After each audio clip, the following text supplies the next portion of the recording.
If you grew up anywhere near these mountains, you already know how it is. Folks don't sit around making up stories. They pass down the ones they can't forget. Tell me in the comments, where are you watching from? And what time is it for you right now? Kinda crazy when you think about it. All of us sitting in the dark, listening to the same story from different corners of the map.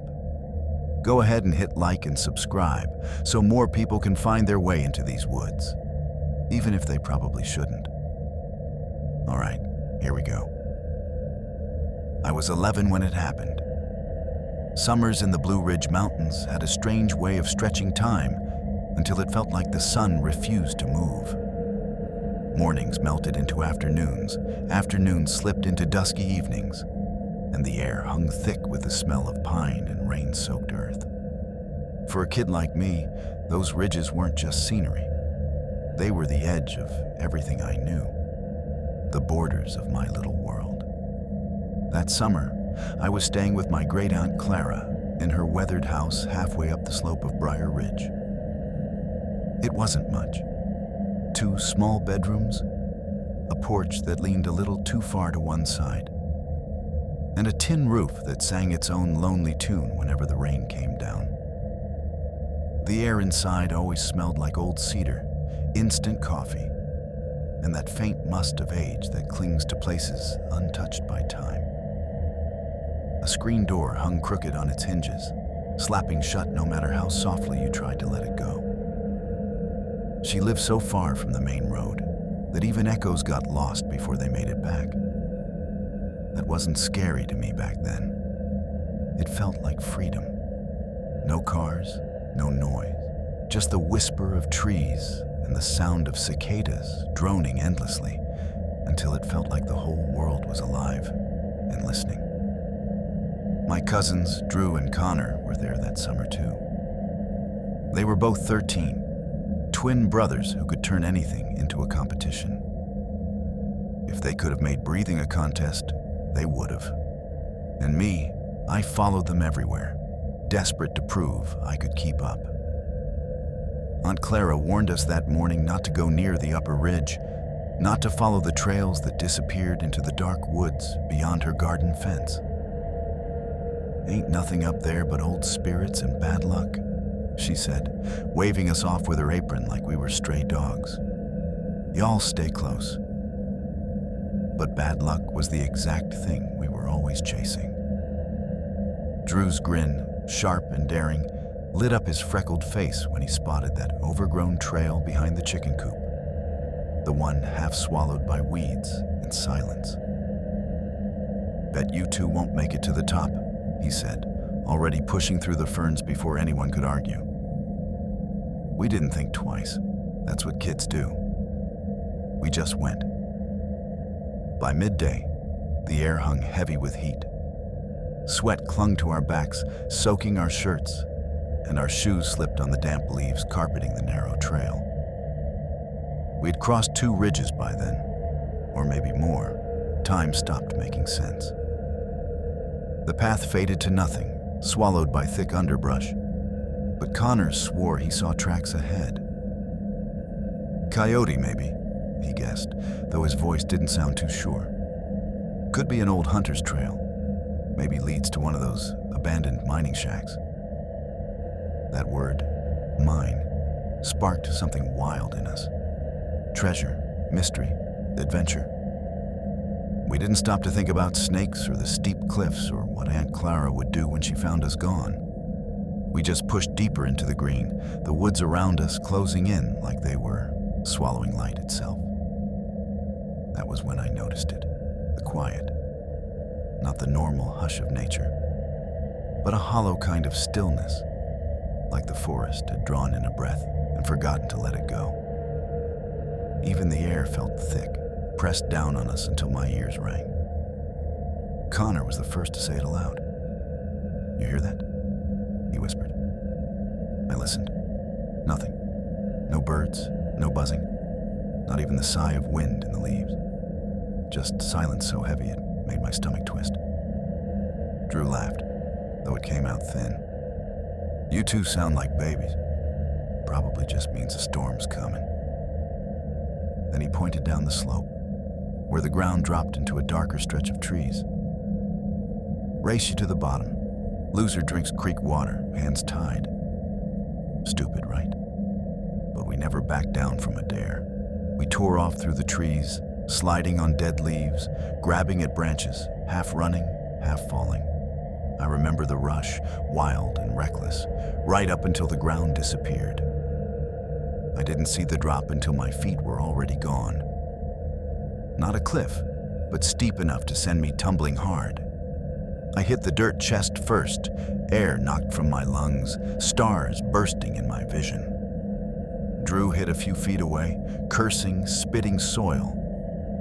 Then Connor came last, and the sound he made wasn't human. When I crawled to him, my stomach dropped. His leg was twisted in a way no leg should ever be, the bone jutting under his skin like it was trying to break free. His face had gone white, jaw locked tight enough that his teeth squeaked when he breathed. Drew swore under his breath, panicking. We tried to lift him, a mistake. The second we did, Connor screamed, high and sharp, echoing through the hollow air. It didn't sound like it came from him. We dropped him back down, helpless. We were in trouble, and we knew it.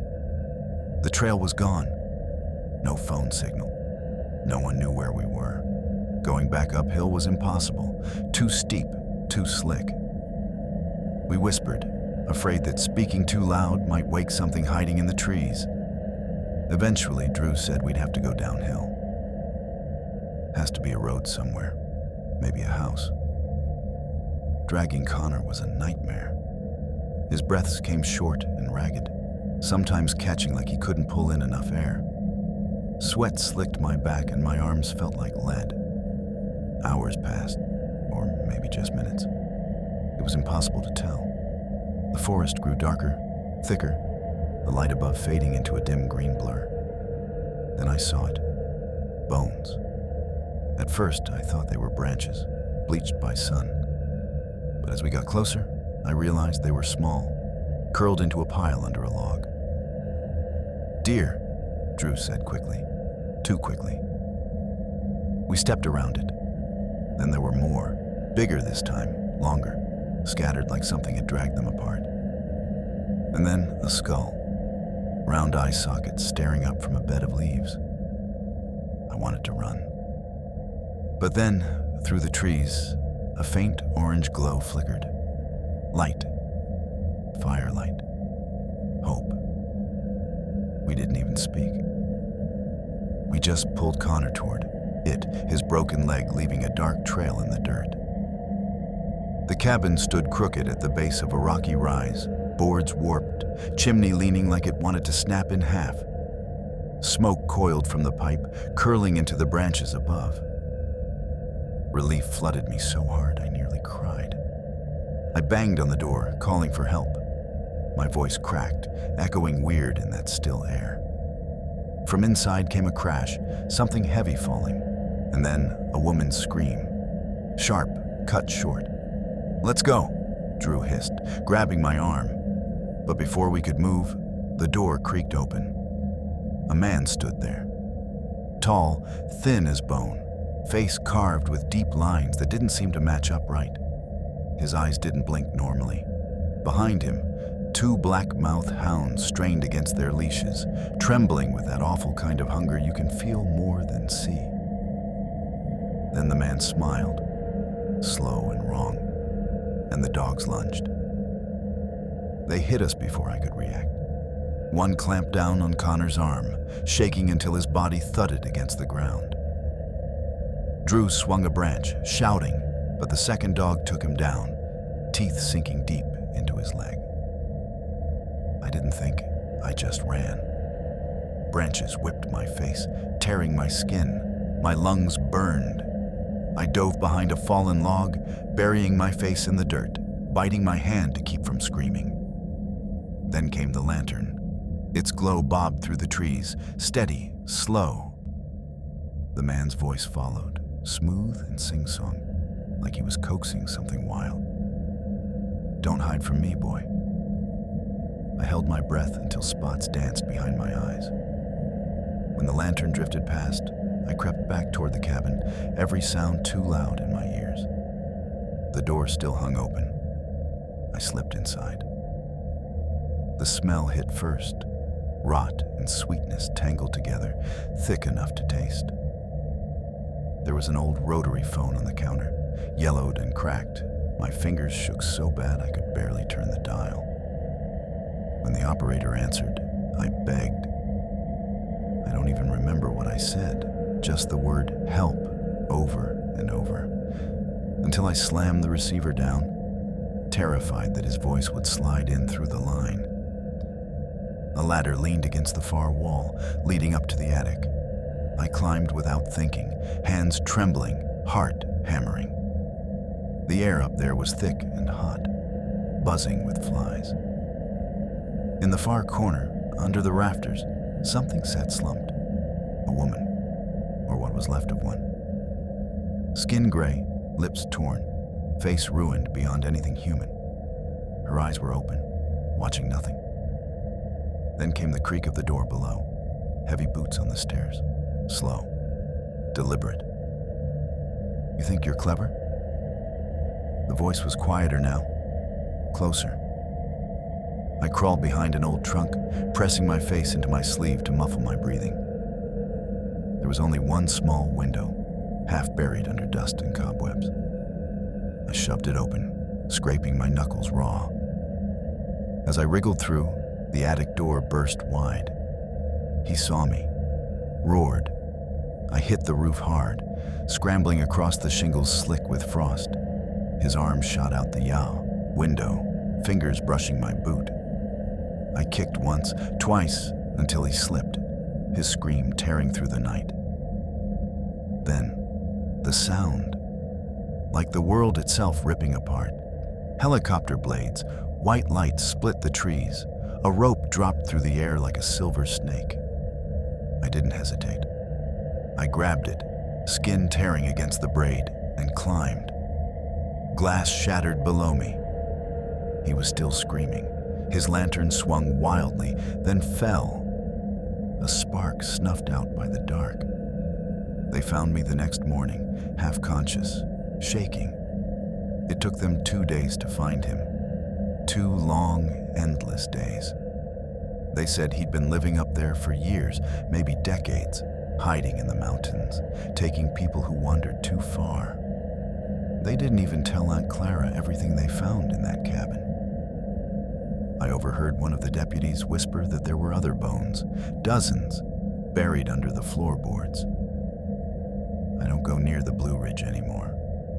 I can't even look at a tin roof without hearing the echo of that voice, that horrible, calm whisper drifting through the trees. Don't hide from me, boy. I was 10 when it happened. That summer in the Smoky Mountains was so dry that even the air seemed to ache. The ground split open in thin, crooked cracks that spidered through the dirt like veins. And the creek behind our house had shrunk to a sad, muddy thread winding between gray stones that baked under the sun. I remember my father saying that when the water vanished, the mountains changed, that everything moved different, slower and meaner. He said the animals came down lower. The earth gave up secrets better left buried, and tracks appeared where none should be. I didn't understand him then. I just thought he liked the sound of his own voice, all slow and wise. We lived far out, beyond where the gravel road turned to dust and then just gave up altogether.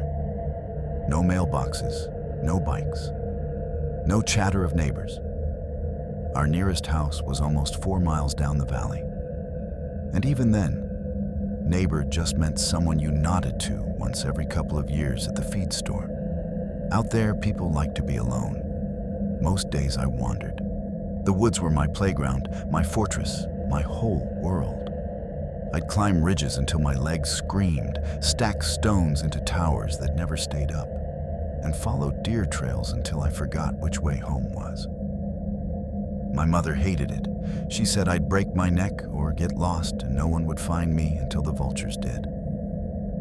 My father thought it was good for me. Kids ought to know the land that raised them, he said. One afternoon, I followed the creek farther than I ever had before. Maybe I was chasing the faint sound of trickling water, hoping for a deeper pool to cool my feet. Or maybe I just wanted to see what came after the next bend. The woods were quieter than they should have been. No cicadas, no birds, not even the whisper of leaves in the breeze. It was like the whole forest was holding its breath. The only sound was my shoes crunching on brittle leaves and the faint scrape of gravel as I walked. That's when I saw it. The well didn't look right. It sat crooked in the dirt, half sunk, like the ground had tried to spit it back out. No ring of neat bricks or mossy stones, just jagged gray rock forming a rough, uneven circle around a hole so black it didn't seem real. The grass around it was dead and yellow, brittle like it had been scorched. I crept closer without meaning to. One small step at a time, my chest tight and my fingers twitching. Every part of me screamed to turn back, but something heavier than curiosity pushed me forward. I leaned over the edge. The darkness inside that hole wasn't normal. It swallowed the light, turned it inside out. I picked up a pebble, tossed it in, and waited for the splash. Nothing. No echo. No sound at all. The silence was thick enough to press on my ears. I stared harder, heart thumping, and that's when I noticed the marks on the rim. Scratches gouged deep into the rock. They weren't letters, not shapes I could recognize. Just long, jagged grooves, angry and uneven. I reached out without thinking, brushed one with my fingers, and felt something slick. I thought it was water until I saw the color. Red. Rust red. I froze. The air in my throat turned to sand. I stumbled backward, then bolted, tearing through the brush until I broke into the clearing behind our house. My lungs burned, and I slammed into the back steps so hard my knees went weak. I told my father about the well, about the marks and the blood. My voice cracked halfway through. He didn't even look up from his chair, just spat into an old coffee can and said, "Stay out of them woods." That was all. No questions, no disbelief.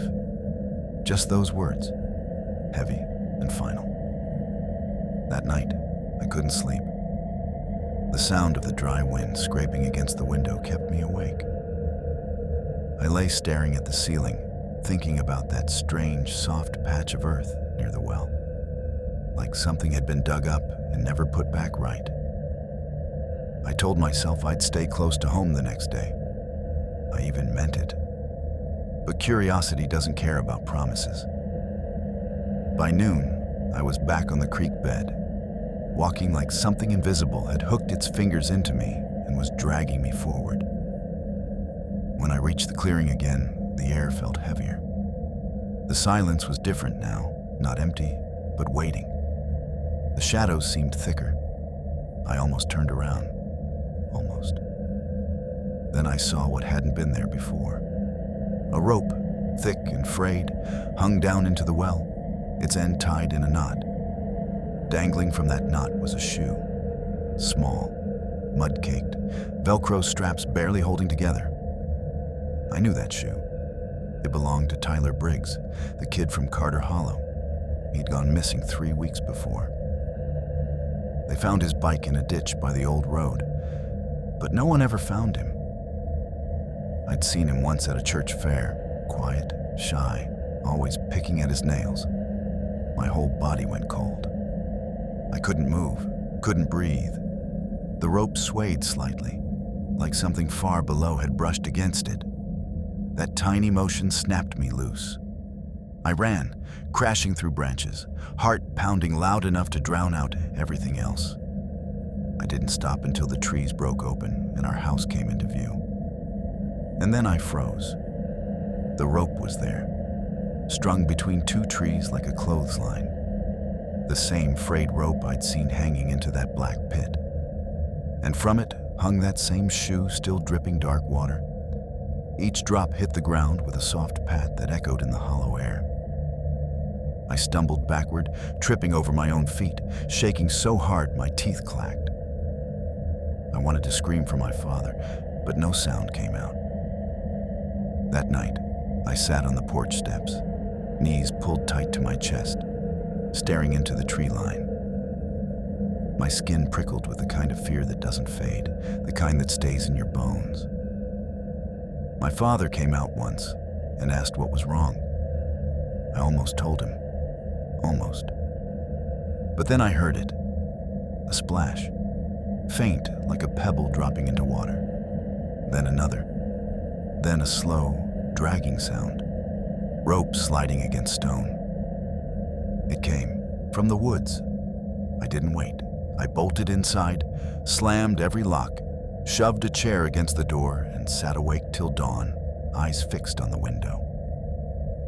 The next morning, my father was gone before sunrise. The rumble of his truck drifted away down the road, fading into the dry air. Mom hummed in the kitchen like everything was normal. I thought about telling her, but what would I even say? That a well was following me? By noon, I couldn't stand it anymore. I went back. The clearing looked the same, the dead grass, the cracked earth. But the rope was gone. The shoe was gone. Only a small circle of wet dirt remained. I should have run. Should have told someone. Should have packed a bag and never looked back. But kids don't think that way. That evening, the sky turned the color of rust. The trees stood like black bars against the sunset. I was in my room when I heard it again. Soft and slow. The sound of water hitting dry ground. A wet slap, then the low creak of rope tightening under weight. I crept to the window, heart hammering. At first, there was nothing, just shadows and the faint outline of the woods. Then, deeper between the trees, I saw it. Something pale, swinging, back and forth. I blinked hard, but it didn't disappear. It swayed, slow and steady, catching the last flicker of dying light. I couldn't scream, couldn't move. That was the last night I ever slept in that house. Mom says we moved because Dad found work closer to town. She doesn't talk about the Smokies anymore, or about how she found Dad's truck parked by the creek a few mornings later, the keys still in the ignition. The seat was soaked through like something had been dripping there all night. Sometimes I still dream about that well. I see it in flashes. Gray rock, black hole, rope swaying, and always that sound. Splash, slide, creak. I wake up drenched in sweat, my throat tight, my ears ringing with silence. Last week I saw something on the news. Another drought, another small town not too far from where we used to live. A kid missing from a camp along the ridge. They showed his picture on the screen. Muddy sneakers, Velcro straps. The same kind I wore when I was 10. They said search crews found his bike by a dry creek bed, and near it, a circle of dead grass. They didn't mention a well, but I bet they will. I grew up in a hollow so deep in the Blue Ridge Mountains that it felt like the world had forgotten it existed. It wasn't the kind of place you found on a map or ended up in by accident. You had to belong to it, or be lost in the worst kind of way. People didn't leave much. It wasn't for lack of money or opportunity. It was something harder to explain, like the hills had hands, and they didn't let go once they'd taken hold. My grandparents used to say, "These woods remember things." When I was 10, that sounded like one of those sayings old folks made up to keep kids from running too far. Just like the one about never whistling after dark because it called things in. I laughed at it once. Even tried whistling just to prove them wrong. Nothing happened that time. I remember feeling smug about it, like I'd beaten some old superstition that didn't know better than me. But that was before that summer. Before the hollows showed me how wrong I was. The summer I turned 10 was the hottest anyone could remember. The creek behind our house ran so low, it looked more like a vein of mud than water. The air hung thick and unmoving, the kind of heat that made everything feel slow and mean. The hills themselves seemed to creak when the wind passed through them. I spent most of those days barefoot, running the ridges, poking through blackberry thickets, or trying to catch catfish in the deeper pools that hadn't yet dried up. Nobody kept much track of me. Out here, you were supposed to have enough sense to come home when the sky turned orange. My parents were always working at the sawmill or tending the small plot behind the house. I had freedom. Too much, maybe. That day, I decided to take the old logging road down past the ridge. I wasn't supposed to. Everybody in Bear Creek Hollow knew to stay clear of that stretch. My father said the mines beneath it had collapsed back before he was born, leaving a maze of black tunnels that wormed under the hills. Whole crews had died down there, buried alive under stone and earth. Some folks said if you pressed your ear to the ground, you could still hear them tapping away with tiny hammers, finishing work that would never end. I never believed a word of it. The road wasn't really a road anymore, just a dark scar through the weeds, soft and uneven under my feet.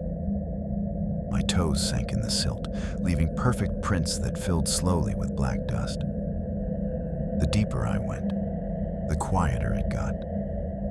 Not just quiet like the wind had stopped, but a stillness that pressed on your skin, the kind that made your breath sound too loud in your own ears. I don't know how far I walked before I saw it. A shack squatting between two dying poplars. It didn't look like a hunting shack, not even like something meant to be lived in. It crouched low to the ground, its roof sagging in the middle like an old man's back. The wood was gray and split, the nails eaten by rust. The front door hung sideways, one hinge screaming for mercy. It should have looked empty. It should have been empty. But there were toys, 3 of them, lined up perfectly in the dirt before the doorway. A plastic horse, its mane melted into a smooth lump on one side. A little yellow truck with a dented bed. And a doll, headless, only a faded pink dress left to mark what it had been. They were all caked in dirt, the kind that didn't come from just lying around. The kind that clings after years underground. I just stood there staring, not breathing right. Nobody around here had toys like that. We weren't starving, but every dollar counted. Nobody wasted money on something that didn't keep the lights on or food on the table. Toys like that would have been treasures for any kid around here. But these felt wrong. They looked old, like they'd been waiting. I was about to turn around when I heard it, humming. It drifted out from the shack, soft, low, the kind of tune that sits in your bones. Not a song I knew, but something close, almost familiar. It reminded me of the way my grandmother used to hum when she shelled peas on the porch, except this was slower, stretched out, like whoever was doing it didn't want to finish. The sound slid through the air like smoke, curling around me. I told myself it was wind, or maybe water dripping somewhere deep underground. But there was no wind, no water, just that voice. Then the door creaked, just an inch, just enough to let out a sound, like the first word of a whisper. I ran, barefoot, bleeding from where the rocks cut into me, branches tearing at my arms. I didn't stop until I could see our roof through the trees, glinting like a promise in the sun. I crashed through the yard, lungs burning, and when I reached the porch, I finally turned around. Nothing there. The woods just stood still, pretending they hadn't seen me. And like an idiot, I didn't tell anyone. Not my mother. not my grandmother. Maybe I didn't want to sound scared. Maybe I thought saying it out loud would make it real. That night, I dreamed about the humming. It slithered through my sleep, weaving between my thoughts like something trying to slip under the door. The next morning, I went back. Of course I did. Kids are stupid that way. I had to know if I'd made it up. The shack was still there, hunched the same way, roof still drooping. But the toys were gone. Every single one. The dirt where they'd sat was smooth, combed flat like someone had taken care to erase them. The door, too, was shut tight now. I should have turned back right then. But that's when I saw them. Footprints. Bare, small ones pressed deep into the mud. They circled the shack once and disappeared toward the trees. I followed them for maybe 2 steps before I felt that pull again. That wrongness. Like the air around the shack had weight. I pushed the door open. The air inside hit me first, stale and thick, like something had been sleeping too long. There was nothing on the floor except a single wooden chair. Yesterday, it had been in the center of the room. Now it faced the wall, and sitting on it was the doll. The same headless doll, but clean now. No mud, no dust. Like someone had scrubbed it fresh. I bolted. I don't remember if I shut the door. I just remember the sound of the trees swallowing my footsteps, the way the light seemed wrong when I finally broke out of the hollow. After that, I didn't go back. Not for the rest of the summer. But I still heard it sometimes. The humming, faint, low. It drifted through my window at night when the wind came down off the ridge, like someone walking slow just beyond the tree line, never getting closer, never going away. The heat broke early that year. The leaves turned red and brown like burned paper, curling in on themselves. One morning, I stepped out onto the porch and froze.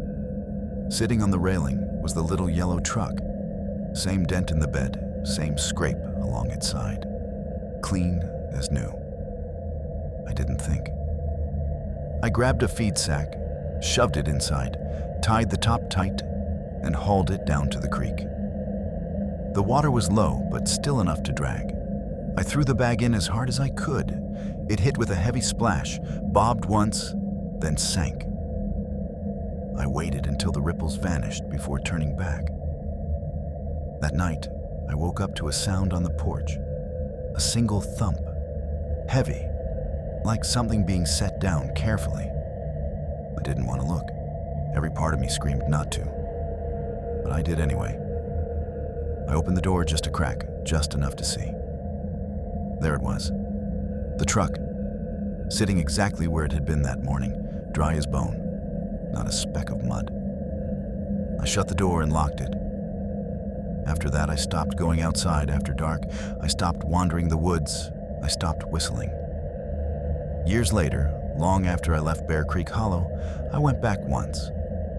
Just for a funeral. My father's. The roads were worse than I remembered. The air thicker. The creek behind the old house was nothing more than a ditch.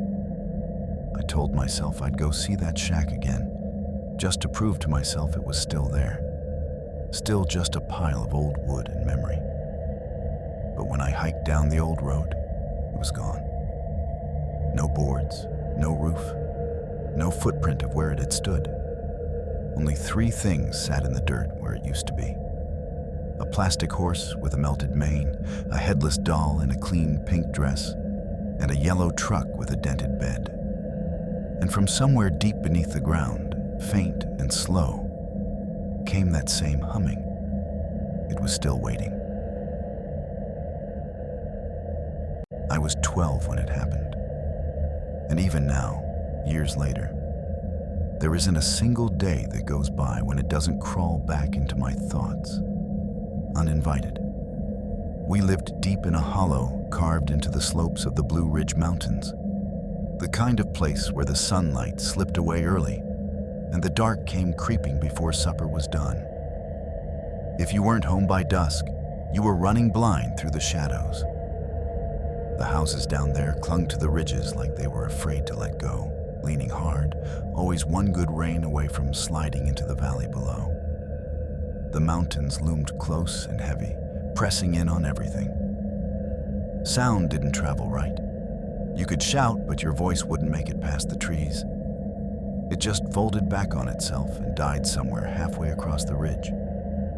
Even as a kid, I understood that the woods weren't ours. They tolerated us, maybe, but they didn't belong to us. It wasn't something anyone said out loud, you just knew. That summer was hot enough to make the air hum. My best friend Nathan and I filled those long evenings the same way we always did. Riding our bikes down the service roads until our teeth rattled, cutting through trails so narrow they looked like deer paths, and daring each other to go deeper into the parts of the forest our parents told us to stay out of. Out there, the world felt endless. But our corner of it felt too small, too quiet. The only excitement came from stories whispered on porches. Stories about lights that drifted through the trees at night, about voices calling from inside old mine shafts, and about hunters who went up the ridge and never came down again.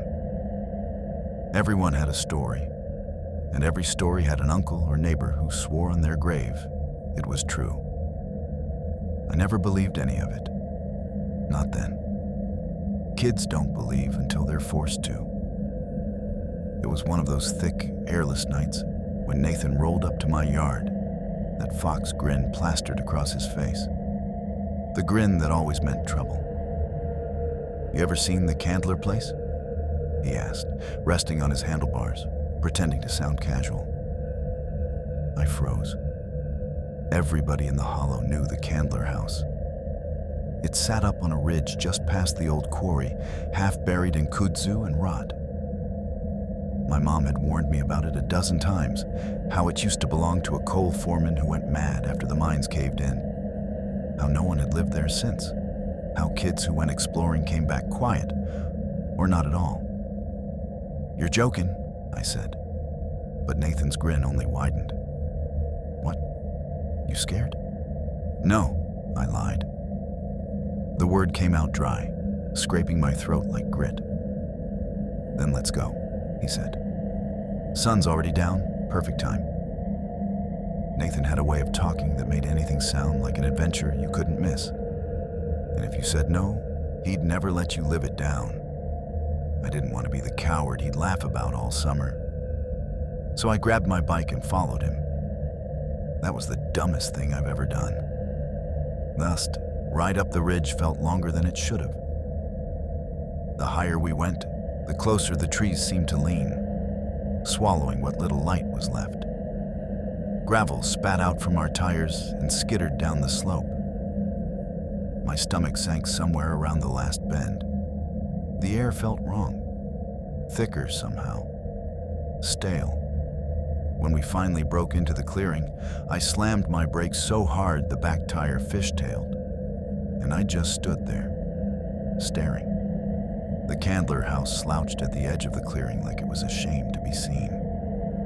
2 stories high, one side of the roof caved in, windows gaping like empty sockets. Kudzu wound up the porch posts and thick green ropes that swallowed what used to be the railings. Off to the side, a shed leaned open just enough to look like a mouth waiting to swallow something whole.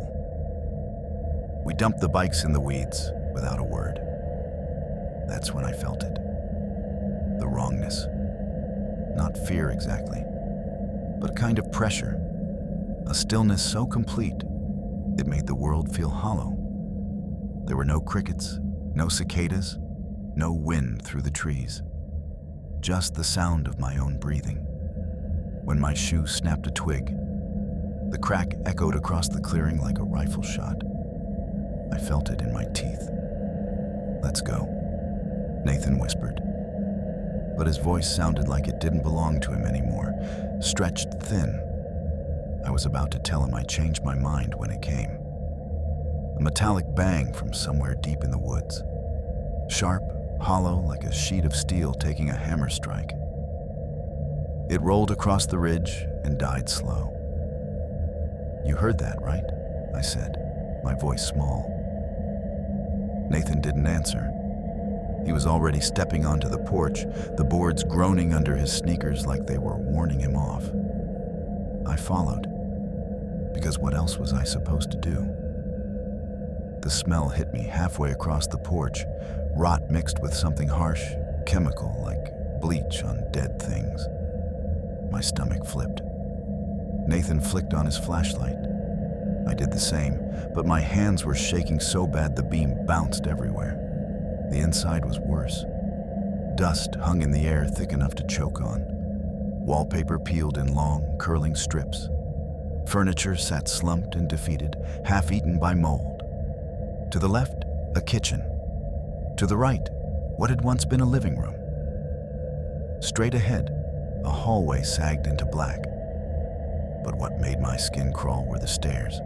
They didn't go up. They went down, straight into the earth, carved into stone, vanishing into a throat of darkness. "Bet that's the root cellar," Nathan whispered. "We're not going down there," I snapped. He just laughed, low and sharp. We started with the living room. The floor bowed under our feet like it was breathing. In the center sat a rug so thin it was barely holding together, and on top of that rug stood a single wooden chair. On the chair was a mason jar, clean, clear, and filled with something pale and jointed. Too long for a finger, not bone, not wood, but something between. Behind it, carved into the wall, were words cut deep into the plaster. "I'll come back when it's quiet." The grooves glistened like they were still wet. "We need to go," I whispered. Nathan ignored me, wandering toward the kitchen. The smell got thicker in there, heavier, sweet, and rotten. The counters were lined with more jars, dozens of them. Some empty, some cloudy with murky brine, others holding things that twisted and bent wrong. One jar had a lock of hair pressed against the glass, floating like it was alive. Another was filled with teeth. Then the porch creaked, once, twice, slow, heavy. I grabbed Nathan's arm so hard he yelped. Someone's out there. Instead of bolting for the door, he took off down the hall, flashlight beam slicing through the dark. I chased him, the floorboards groaning like they wanted to give way. We tore past a bathroom, and in the corner of my eye, I caught something pale slumped in the bathtub. At first, I thought mannequin, until I saw its hands. Fingernails torn bloody, skin gray-blue, hair stringy and dyed the color of pond scum. We hit the last door. I thought it would be a pantry. It wasn't. It was the stairs again, those same ones that led down. From below came breathing, slow, deep, steady, not ours. And then, outside, someone screamed. A man's voice, sharp and raw enough to make my skin crawl. I looked through the cracked window and froze. Something was crawling across the clearing on all fours, dragging what I thought was a deer. But it wasn't. The limbs were too long, the head twisted sideways, and the face, God. The face wasn't a mask. It was stitched. Skin sewn where it didn't belong, mouth too wide, teeth black as oil. "Nathan," I hissed. He turned, eyes wide, face drained of color. We bolted for the stairs, flying upward, boards shrieking under us. The top floor had 3 rooms.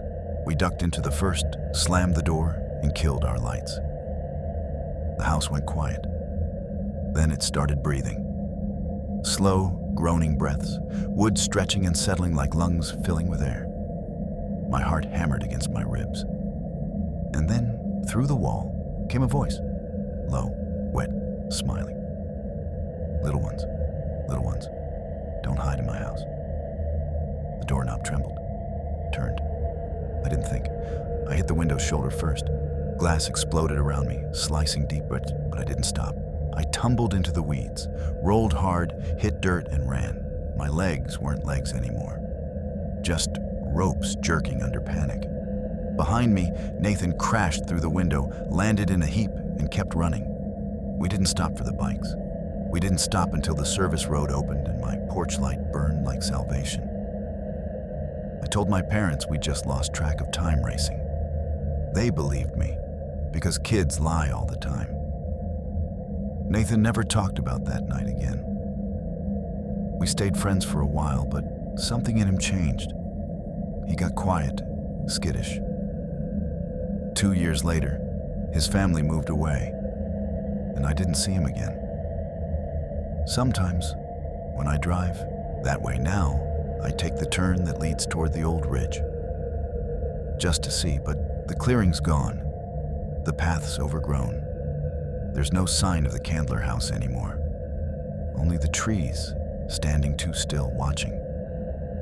And sometimes, only when the wind's right, I swear I can hear a voice, faint and slow, whispering through the branches. Little ones, don't hide in my house. I was 11 when it happened, and not a single sunrise has passed since without me thinking about that house, that hill, that sound. We lived on the edge of the Cumberland Plateau, tucked so deep in those Tennessee ridges that even the daylight seemed to hesitate before reaching us. The house sat on a slope so steep, it looked like it was clinging for its life. Just one story of gray boards and a sagging porch, with a root cellar carved into the clay behind it. When the wind came, the whole place sighed and creaked like an old man's lungs. Sometimes at night, the walls whistled with drafts that slid through cracks too small to see, making this faint, hollow sound that almost felt alive, like the house was breathing slow beside me. Mom worked evenings at a roadside diner off Highway 68. After my father disappeared when I was 5, he didn't die, just stopped showing up. She had to take every shift she could get. That meant it was just me in the house most nights. Our nearest neighbor was an old man named Jenkins, who lived 3 miles down the road, and he only came to town on Saturdays for gas and groceries. So most evenings, it was just me. The woods and the sounds the dark made when you were alone, long enough to start hearing things that might not really be there. At first, I didn't mind. Mom would leave me a plate of food covered with foil, and I'd sit at the kitchen table doing my math problems, sometimes sneaking an extra cookie from the tin she thought I didn't know about. The evening stretched long and quiet, but not lonely. Around midnight, I'd hear her old Chevy crunch up the gravel driveway, and my chest would unclench. Everything would feel normal again. That changed one evening in late October. I remember because the air had gone thin and sharp, and the trees were almost bare, their branches scratching the windows like bones. I was sitting at the table when I got up to refill my milk. That's when I saw it. The back door, standing wide open, just yawning into blackness, the cool air crawling in around the frame. I froze halfway across the kitchen, pencil still in my hand. We didn't lock doors back then. Nobody did. But Mom never used the back one. The steps were half rotted through, and she always came in through the front. I stood there so long my ears started to ring. I kept waiting for something. Footsteps, a voice, anything. But all I heard was the faint ticking of the clock. I finally forced myself forward and pushed the door shut, sliding the latch for the first time in my life. The metal scraped loud, too loud, like the house didn't like the sound of it. The next night, I checked the door twice before Mom left. It stayed closed. But when I sat down to eat the dinner she'd left me, fried potatoes, green beans, a biscuit, the plate was gone. Just gone. At first, I thought maybe I'd eaten it and forgotten, though I knew I hadn't. I checked the sink. Nothing. No crumbs, no plate, no fork. Just the clean metal basin staring back at me. I didn't tell Mom. I didn't want her thinking I was making things up. The next night, I decided to stay up and watch. I set the plate out just like always, then sat with my spelling book open, pretending to read. The minutes dragged, and the house seemed to sink deeper into silence. Then, a little after 7, I heard it. A faint scrape at the back door. Not a knock. Softer. Slower. Like fingernails dragging down the wood. It came again. 3 times. 4. Then nothing. My pencil broke in half between my fingers. I don't even remember hearing it snap. When Mom came home that night, I told her about it. She laughed, said it was probably just a branch or the wind, and kissed my forehead before heading to bed. I wanted to believe her.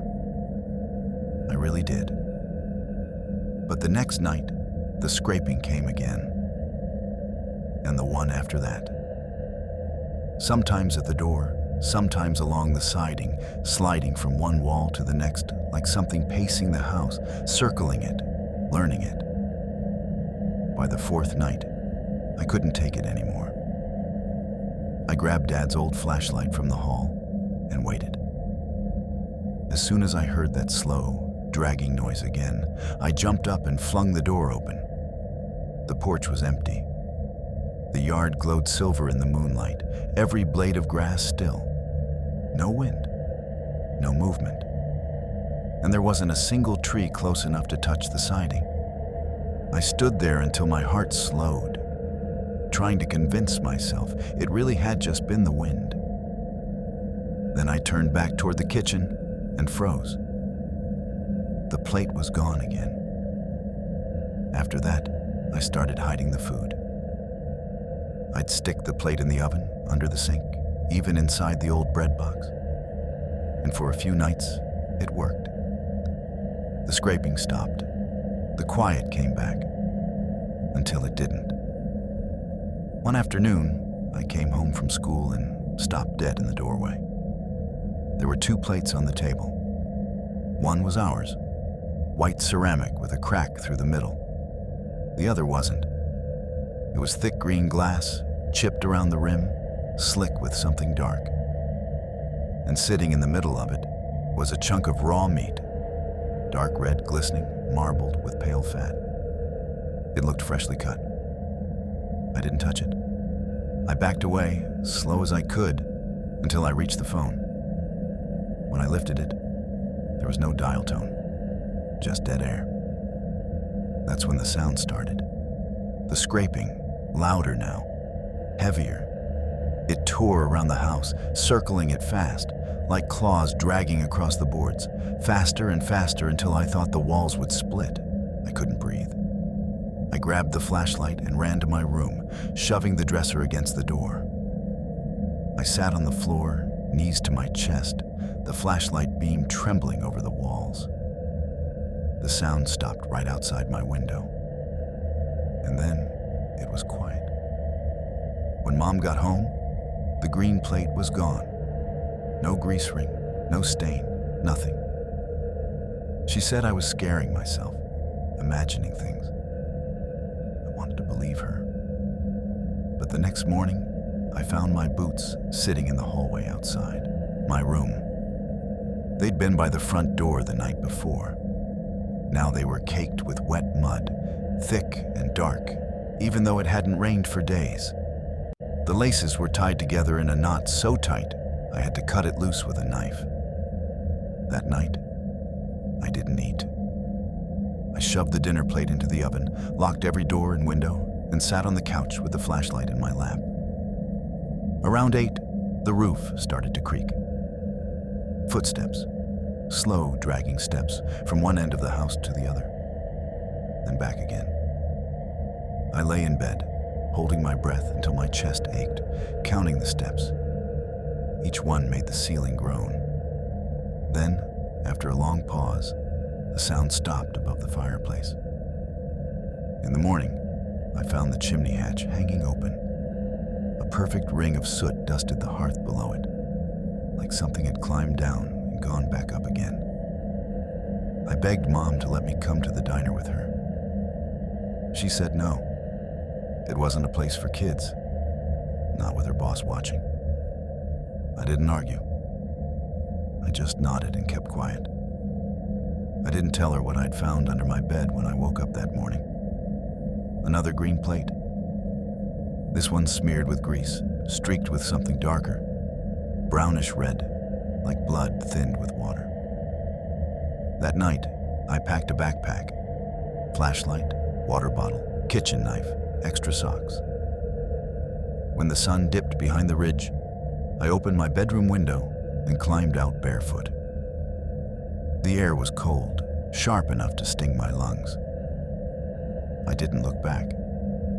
I just started walking. Down the gravel road that cut through the woods, rocks slicing my feet. I kept going until the trees thinned, and I could see the faint yellow lights of town flickering through the dark. I never went back to that house on the ridge. Mom thought I'd run away out of fear of being alone. She sold the place a few months later and moved into an apartment closer to her job. I never told her what really happened. But sometimes, when I'm driving home late, I take the long route past that old road. The house is gone now. Burned down years ago, someone said. But the ridge is still there. And once, on a cold night last winter, I pulled over and stepped out, just to see. The air was quiet, still. Then, from somewhere in the dark, I heard it. The slow scrape of nails on wood, dragging from one side to the other. When I turned to leave, I saw something glinting on the ground by my tire. A green plate, cracked, smeared with something dark.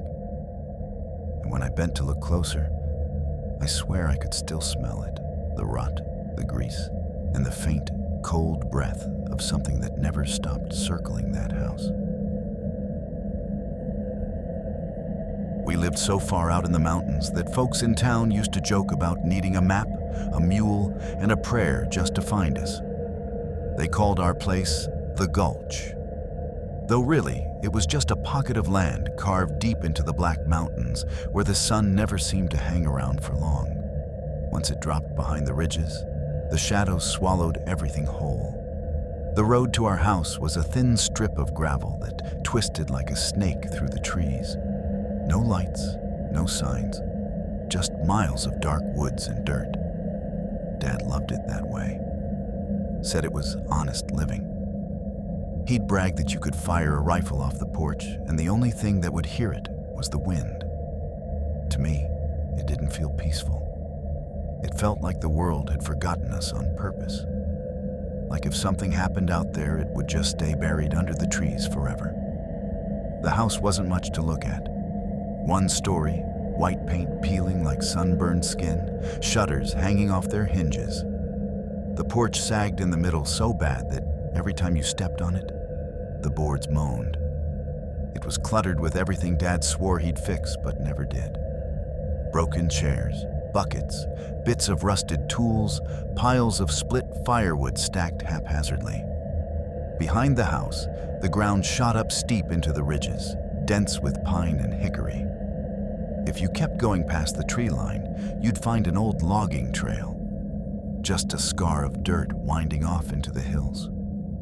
Dad always said the land was ours as far as we could see, but that didn't mean much to me. What I loved were the deer paths, the secret hollows where ferns grew thick, the creek that whispered its way between mossy rocks. Out there, I could disappear for hours and nobody would notice. That summer, I spent nearly every day outside, barefoot even though Dad hollered that snakes would open me up like an envelope. I didn't care. I learned where the ground went soft over burrows, how the branches bent just right for swinging. I found treasures too, arrowheads, chunks of blue glass, bent nails eaten by rust. Little things left behind by people who'd lived and died in those hills long before us. The day it happened, I wasn't looking for anything in particular. Maybe just something new.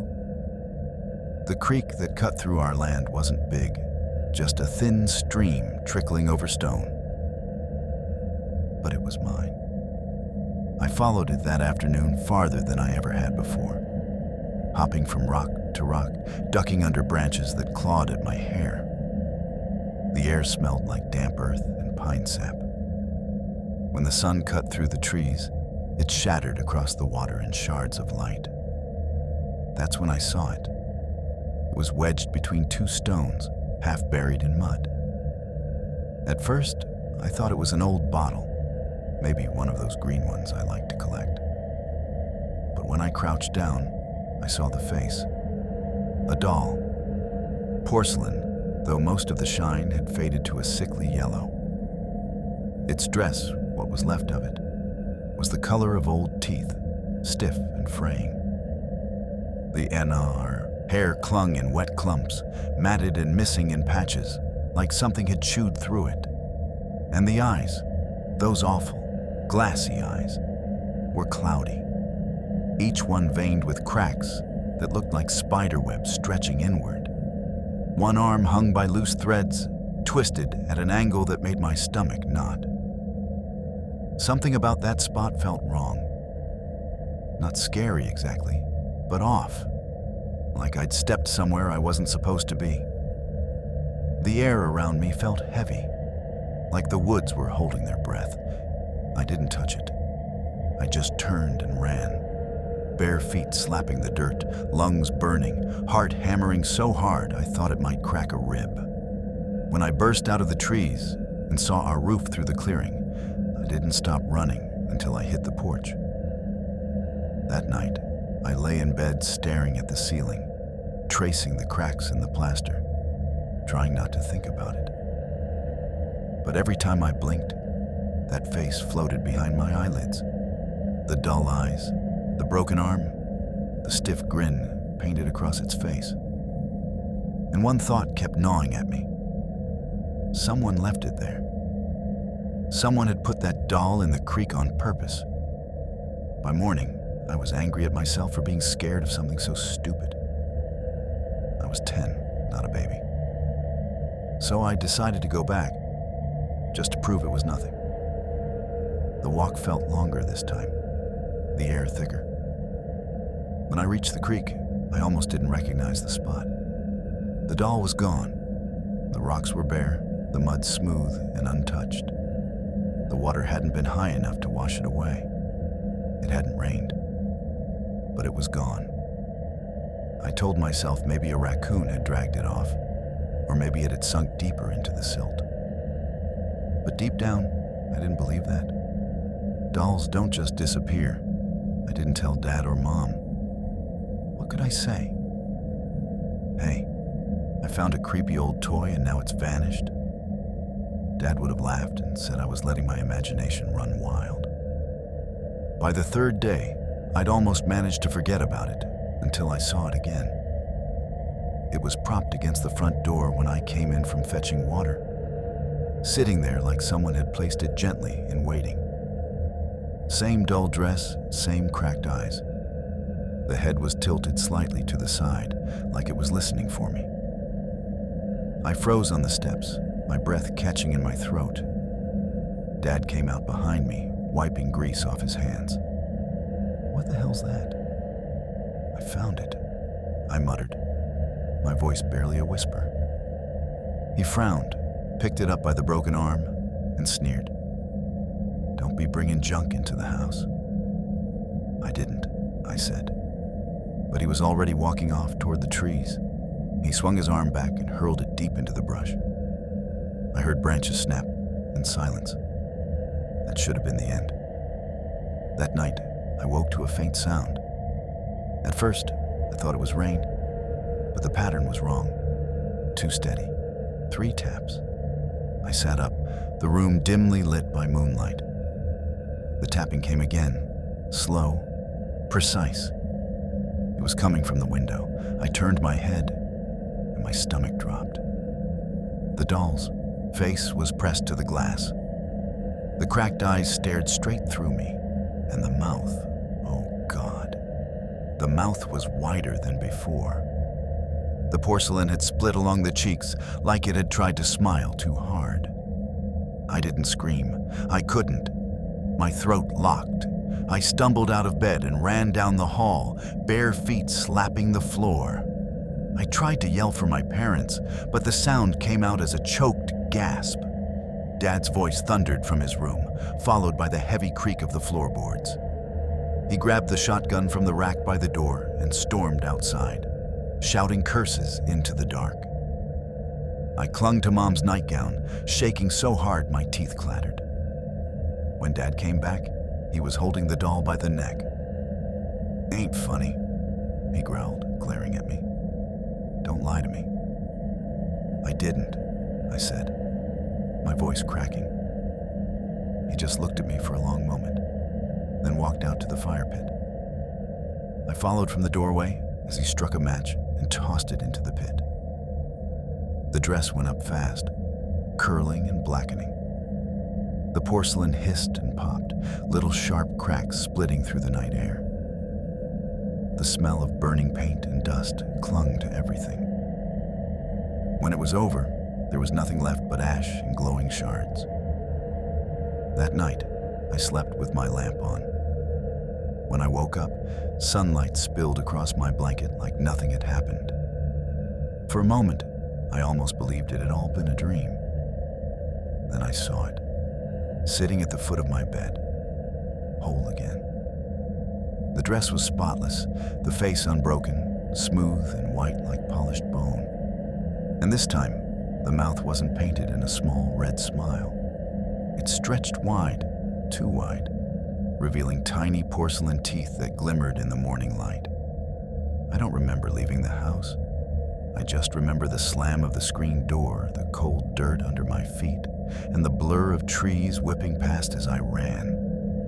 I didn't stop until I reached the old logging road miles away. I hid in the ditch until a pickup rattled by. The driver was a middle-aged man with soft eyes and a baseball cap. When he saw me, he pulled over, climbed out, and crouched beside me. "You all right, kid?" I couldn't speak, just shook my head. He drove me into town. By the time we reached the sheriff's office, my throat had gone raw from trying not to cry. I never went back to the gulch. Mom and Dad sold the house that winter. They said they needed to be closer to town, that the land wasn't worth the trouble anymore. Sometimes, though, especially when the nights get quiet and the wind whistles under the door, I think about that creek, about the way the air felt when I first saw her. And every now and then, I swear I hear it again. Tap, tap, tap. Like porcelain against glass, patient as breath.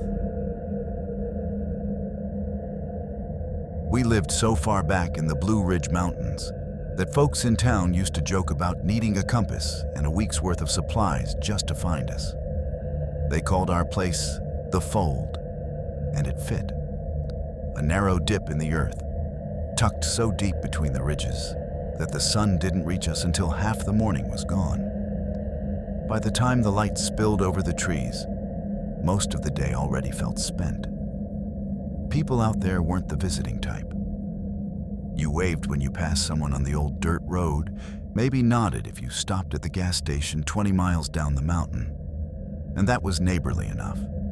Our closest neighbor lived 2 ridges over, and the logging road past our house maybe saw a truck once every 10 days, if the weather was dry and the tires could take it. Back then, my world was small. A yard full of crabgrass, a rusted swing that creaked when the wind hit it, and a wall of trees that started where the mown grass ended. Those woods weren't like anything else. They leaned close, heavy, like they were listening, like they wanted to swallow the house whole. Mama said the woods had their own ways, and that we weren't to meddle with them. She had 3 rules, clear as a preacher's sermon. Don't whistle after dark. Don't cross the dry gully behind the shed. And if you ever hear your name called from the trees, don't answer. I broke the second rule first. It was late summer, one of those heavy, airless afternoons where the heat sat on you like a blanket. I was 10 then, sitting on the porch with my marbles scattered across the dirt, tracing them between the roots like tiny planets in some made-up universe.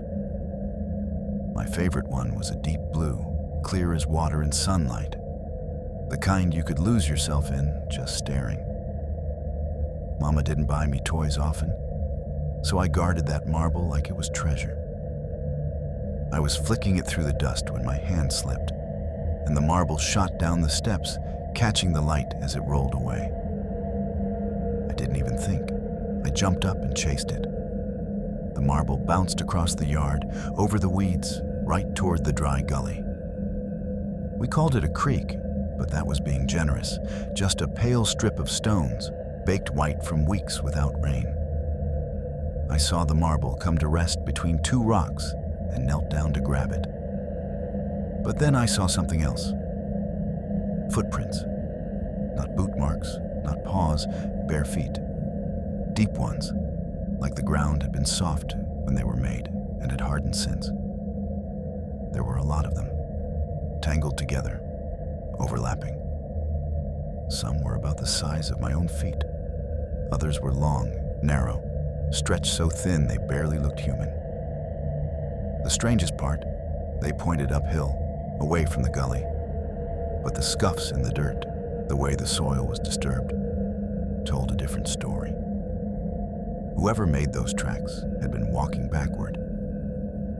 I just crouched there staring until the hair on my arms stood up. The prints disappeared into the trees, swallowed by the green. I should have turned around right then. Should have walked back to the porch like nothing happened. But I didn't. I stepped over the gully. The air on that side felt different, like I'd crossed into another place entirely. Damp, close, cold, even though it was August. It smelled like wet rock and something older, like a root cellar that hadn't been opened in decades. The moss swallowed my footsteps, soft and thick. The usual sounds of the woods, birds, cicadas, wind, were gone. Just quiet, pressing and strange, like the whole forest was holding its breath. I followed the prints. At first, I tried to move carefully, but the ground sloped upward and my steps got faster without me meaning to. My heartbeat filled my ears.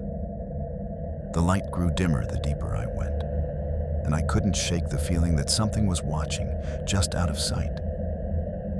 Then I saw it, a rope hanging from a low branch ahead. It swayed slowly back and forth, even though the air was still. There was a noose tied at the end.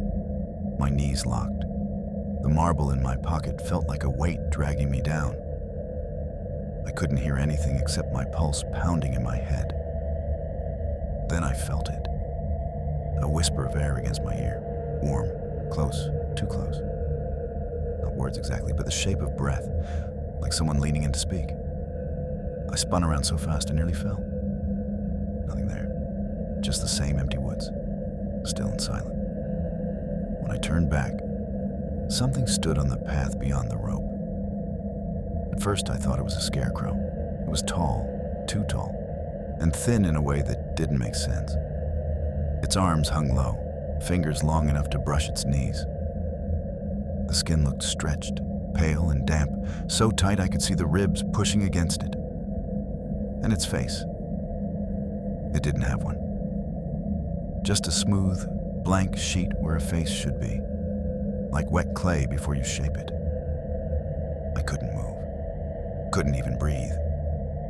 Then it took a step forward. Its foot made no sound, and when I looked down, I saw that the toes pointed backward, even though it was walking toward me. That was enough. I ran. Branches tore at my arms, roots grabbed at my feet. I could hear it behind me. Not crashing, not fast, but steady, slow, deliberate, like it didn't need to hurry, like it knew I'd tire out long before it did.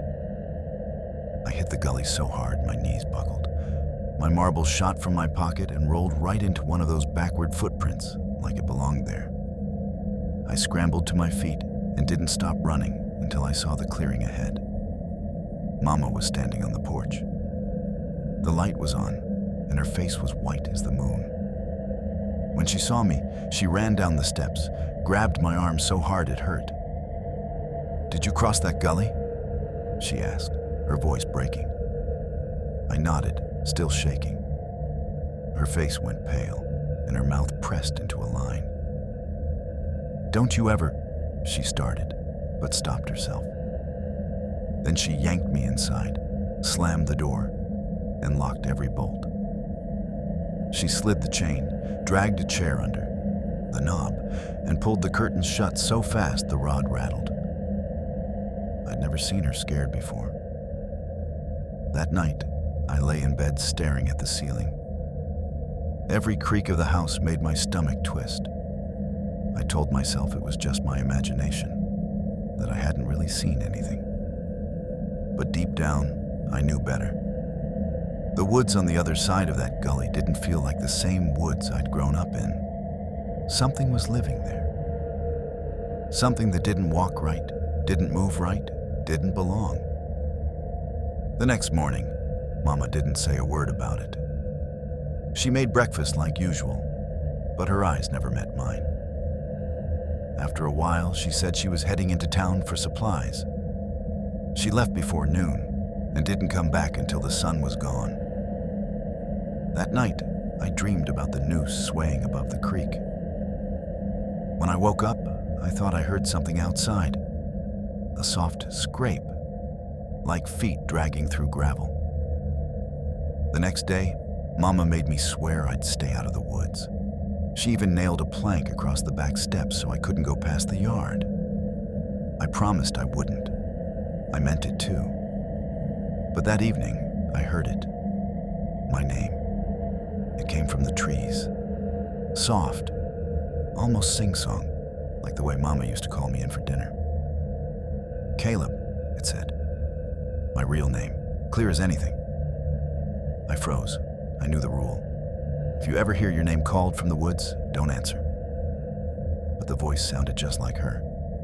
"Caleb," it said again, a little louder this time. "Come here, baby." My chest tightened. I walked to the door, my heart hammering so hard it hurt. Through the screen, I saw the tree line, still, dark, quiet. "Come on now," the voice said, softer again. "You left your marble out here."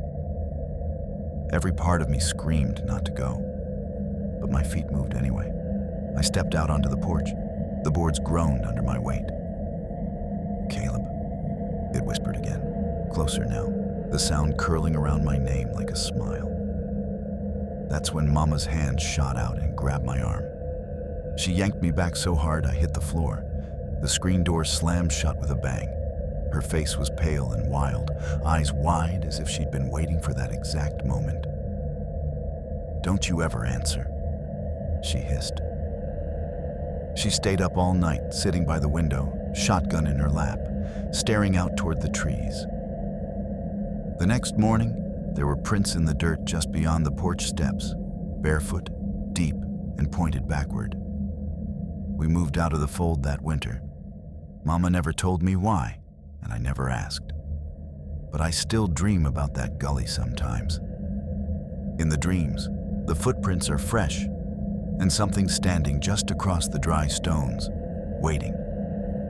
And every now and then, when the wind slips down from the ridge and rattles the eaves just right, I swear I can still hear it. That soft, patient voice whispering my name from somewhere in the dark. We lived partway up a ridge in the Blue Ridge Mountains of eastern Appalachia, far enough from town that the school bus barely made the trip without coughing itself to death. Dad worked the mines down near Larkspur Hollow, and every evening he came home coated in gray dust and sweat, smelling of iron and earth and something deeper, something that clung to him no matter how hard he scrubbed. Mama stayed close to home, tending the hens, keeping the garden alive, and boiling everything that dared to enter her kitchen. Life up there was quiet, but not the soft, peaceful, quiet city people imagine when they talk about escaping to the country. It was a different kind of quiet. Dense, heavy, full of the kind of stillness that made you aware of every sound your body made. Every breath, every step, every heartbeat felt too loud. And the woods around our house seemed to listen. The trees pressed in thick and close, old as bones and twice as stubborn. The moment you stepped off the main trail, the world behind you vanished like it had been erased. Everyone in those mountains had rules for the woods, passed down like gospel. Don't leave the path, don't stay out after sundown, and if you ever hear your name called from the trees, don't answer. Adults said it to us so often it turned into a joke, a kind of folklore we laughed about when the sun was high and the air was warm. At 11, I thought those rules were just a way for grown-ups to keep us from twisting ankles or wandering too far. I wish I'd been right.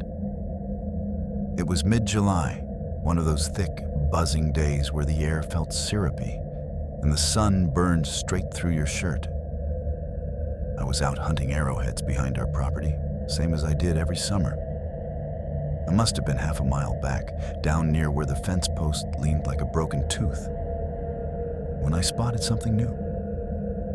A trail, not a big one, not even clear at first. Just a thin scar in the dirt curving off the game path. It wasn't wide enough for deer, and it didn't look like tire ruts or boot tracks either. I crouched down and touched the ground. The soil was loose, too soft, as if something had passed through again and again, but never with legs. I told myself I'd just take a look, nothing more. But at that age, curiosity was stronger than sense. I followed it. The deeper I went, the quieter it got. It wasn't the normal kind of quiet where birds pause and start up again. It was absolute. No wind, no buzzing, not even the distant hum of insects. My own footsteps sounded wrong, like I'd walked into someplace that wasn't mine to walk in. The trail dipped into a hollow I'd never seen before, and as soon as I stepped down into it, I felt something change. The air was cooler, but stale, thick, like the inside of a cellar that hadn't been opened in years. The light dimmed, even though the sky above was still bright. And then I saw it. A cabin. It sat in the center of the hollow, squatting low like it had grown out of the dirt.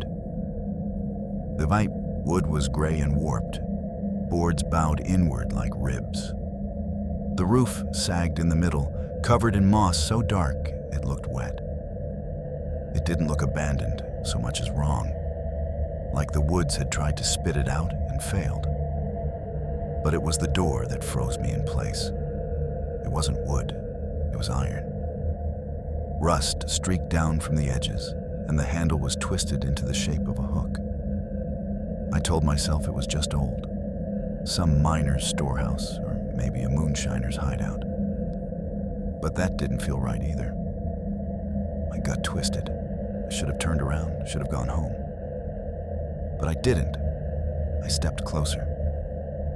The dirt under my shoes changed. Softer, darker. It gave way just a little, as if it had been stirred recently.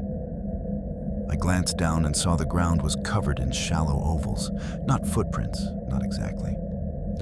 They were long and smudged, like something had dragged itself through on its belly. All of them pointed the same direction, toward the cabin. My skin prickled. Still, I reached out and touched the iron door. It was warm, not warm from sunlight. There wasn't enough light down there for that. But warm like something alive was breathing on the other side. I jerked my hand back so fast it scraped on the rust. My blood beaded bright against the orange metal, and before I could wipe it away, I heard it. A sound from inside. Not words, not movement. Just a low, steady humming. The kind of sound you feel before you hear it, deep and constant, like the vibration of something buried too long. It slid under my skin, set my teeth on edge. That was all it took. I ran. Branches tore my arms and briars ripped my jeans, but I didn't stop. I didn't even look back. The humming followed me, faint but steady, until I burst out into the clearing behind our house. Mama looked up from the sink when I stumbled inside, bleeding and wild-eyed. She asked what happened. I lied. Told her I'd fallen in the creek bed. She frowned, but didn't press. That night, I couldn't sleep. Every time I closed my eyes, I saw the cabin and those drag marks in the dirt, all pointing forward, like the world itself was being pulled into that hollow. I told myself I'd never go back. A week later, my cousin Garrett came to stay. He was 13, all knees and elbows, loud and fearless. The kind of boy who'd climb a power line pole just to say he did it. I told him about the cabin, hoping it would sound silly when I said it out loud, that maybe it would stop living in my head. But instead of laughing it off, Garrett's eyes lit up. "You're lying," he said, grinning. "Ain't no iron door in these woods." "I swear," I told him. "Swear on Dad's old hunting knife." Garrett just smirked. "Then let's go see." I tried to talk him out of it. Told him the path wasn't right, that the air felt wrong down there. I told him about the warmth, the humming, the drag marks. He just laughed, that sharp, fox-like laugh of his. "You're scared," he said, and that was that. If I didn't go, he'd tell everyone back at school I was a coward. So I went. We followed the same path, past the leaning fence post, down into the hollow. Every step felt heavier. When we reached it, the cabin was still there, but the door wasn't shut anymore. It hung wide open, gaping like a mouth. Garrett grinned, picked up a rock, and chucked it inside. We waited for the thud. It never came. "Must have rolled into the cellar," he said, stepping toward the doorway. "Garrett, don't," I whispered. He didn't listen. He never did. The moment he crossed the threshold, the air changed. The trees leaned in, the shadows deepened, and the smell hit, something metallic, sweet, and rotten all at once. Then came the sound. The humming again, louder this time, rising from the dirt itself, trembling through my shoes and crawling up my legs. I shouted his name, but the sound was swallowed by the noise, like the ground was sucking it down. And then I heard the scrape. Slow, heavy, metal dragging against wood. "Garrett!" I screamed. There was no answer.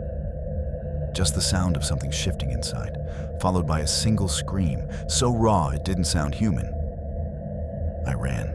I don't remember how I made it home.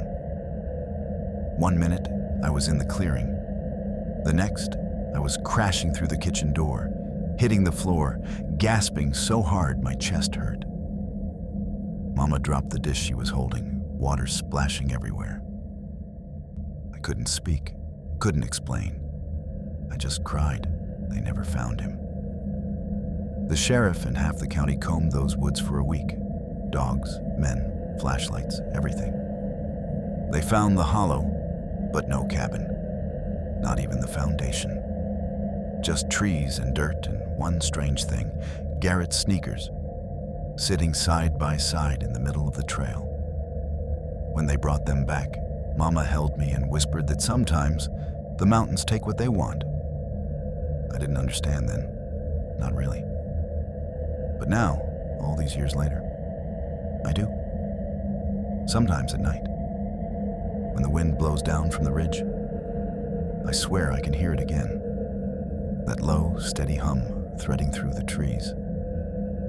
And sometimes, when the air is still and the moonlight hits the yard just right, I can almost see them in the dirt outside my window, those long, shallow drag marks, all pointing in one direction, toward the woods, toward that hollow I can never find again.